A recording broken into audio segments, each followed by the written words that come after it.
Over the past 3 years, the Kansas City Chiefs have possibly had the greatest 3-year stretch that not only goes over team success in winning Super Bowls and having 10-win seasons in the regular season, but also having individual talent that pretty much trumps every other player at that specific position.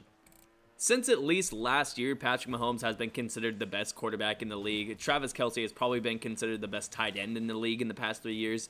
And up till this point, Tyreek Hill was never really considered the number one receiver. However, over the past few weeks, he has entered that conversation with guys like Michael Thomas and DeAndre Hopkins as the number one receiver in the whole entire league.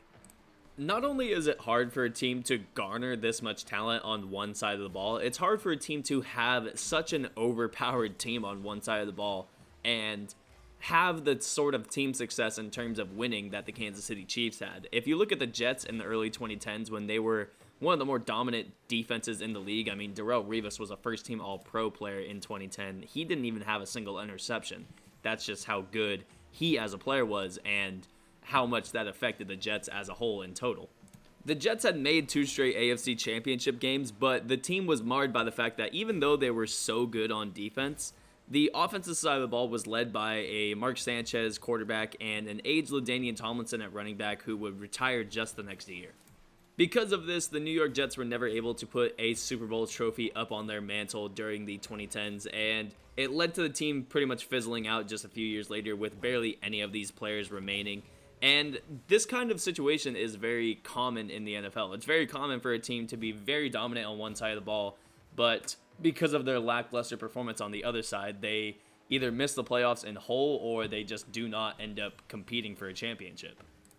However, the difference between the Kansas City Chiefs and many of the teams that have come before them is the fact that the Kansas City Chiefs actually have a very competent team on the other side of the ball. The Kansas City Chiefs are very, very talented on offense, but they're also very talented on defense. This is not something that many teams have been able to say throughout, their franchise history, that they have one of the more dominant sides of the ball in the NFL, but they also have a very good above average team on the other side as well.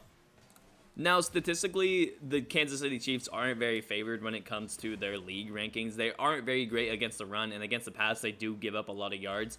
However, when you consider the fact that the Kansas City defense is going to be on the field a majority of the game due to the fact that Patrick Mahomes and their offense scores lightning quick, the Kansas City Chiefs defense gets put onto the field, and the stigma around this team is the fact that if you keep the defense on the field, that's how you beat them because Patrick Mahomes isn't, he doesn't have the ball in his hands. However, 2 of the top categories that many defenses are judged on in the NFL nowadays are a team's ability to keep points off the board and a team's ability to take the ball away from the other team. And the Kansas City Chiefs are top 10 in both of those categories. And when you look at the Kansas City Chiefs since Week 6, they've only given up 300 or more yards through the air in only 2 of their 8 games. And these 8 games include opposing quarterbacks like Josh Allen, Tom Brady, Derek Carr a couple times, Tua Tagovailoa. The worst quarterback that they've played is Drew Lock, and even though Drew Lock is not very great of a quarterback, he still is a young talent who is trying to develop in that Denver system.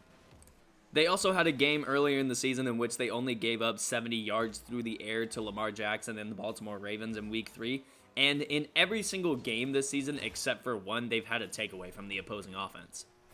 Now, the one thing that goes against this Kansas City Chiefs team statistically is the fact that they're not very good against the run. I've already brought it up. They give up about 130 yards per game. They gave up 118 yards on opening night to a Houston Texans team that currently ranks dead last on the ground. And they've yet to have a game this season in which they give up less than 75 yards on the ground. However, even with a shaky run defense, the Chiefs' defense against the pass has been a little bit improving over the past, few weeks, as I've been saying. And even with a shaky run defense, if that's the only major flaw for a Kansas City Chiefs team that features talents like Travis Kelce, Patrick Mahomes, Tyreek Hill, and guys like that, a shaky run defense is going to come nowhere close to being able to keep this team from winning another Super Bowl. We've seen plenty of games this season where the Tennessee Titans had to put Derrick Henry on the bench for a majority of the game due to the fact that they were down 2+ touchdowns, and that will be the case for many teams going against the Chiefs, as there will be literally no teams running the ball that can keep up with the kind of firepower that the Chiefs can provide on the scoreboard. When Patrick Mahomes has led 2 touchdown drives in the span of 10 real minutes, it's not going to be a chance for any team to come back just by pounding the rock 20 to 30 times during the game. Not to mention, this was supposed to be the same kind of problem that did the Chiefs in last year. And even though it is a little bit concerning to see that they didn't necessarily improve against the run over the past 2 years, it is still not really that big of an issue for this team, as even last year when they had a shaky run defense, they came back from 3 different 10 plus point deficits en route to their Super Bowl. And that's just the kind of thing that having Patrick Mahomes on your team does. When you're down 10 plus points, it's basically almost like you're only down a possession, just in terms of the fact that Mahomes can flip the scoreboard in the span of, like I said, 10 minutes, and not even 10 minutes on the scoreboard, 10 minutes in almost real time. And I think everybody blows out of proportion what the Kansas City run defense really means. If you look at what the average yards per game on the ground for every team around the league is this year, it's about 117 yards per game, and the Chiefs defense gives up an average of about 128 yards per game. So I don't necessarily think a difference of 11 yards given up on maybe 1 or 2 runs is necessarily enough to say that the Chiefs have a major flaw to their team. And it's almost been painted into a picture of the Chiefs having not only a shaky run defense, but having a shaky defense in general. However, the defensive line group has been one of the most underrated groups in the NFL, with guys like Chris Jones, Frank Clark, and Derek Nottie. And with guys like Tyrann Mathieu, Juan Thornhill, L'Jarius Sneed, and many other guys in their secondary, they have easily a top 10 secondary and possibly even a top 5 secondary, with all of those playmakers who take the ball away and, even in Tyrann Mathieu's case, get after the quarterback.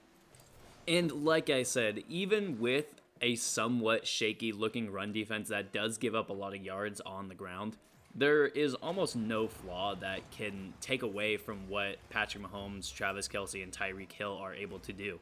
Then when you sprinkle in a little bit of Le'Veon Bell, a little bit of Sammy Watkins, and Demarcus Robinson, the Chiefs easily have the most unstoppable offense, and with a defense that's not too bad themselves, they easily have one of the most unbeatable NFL teams that we've seen in many, many years. With all that being said, that's going to be the video for me. I hope you all enjoyed it. If you did, make sure you leave a like. If you didn't, make sure you leave a dislike. Any feedback from you all at this point is much appreciated. If you're a Chiefs fan or NFL fan in general, make sure you let me know what you think about the video down in the comment section below. Do you think I'm right? Do you think I'm wrong? Let me know. And if you're new here, make sure you hit subscribe. If you are a returning subscriber, I appreciate you so much, and I will see you in the next video. Peace.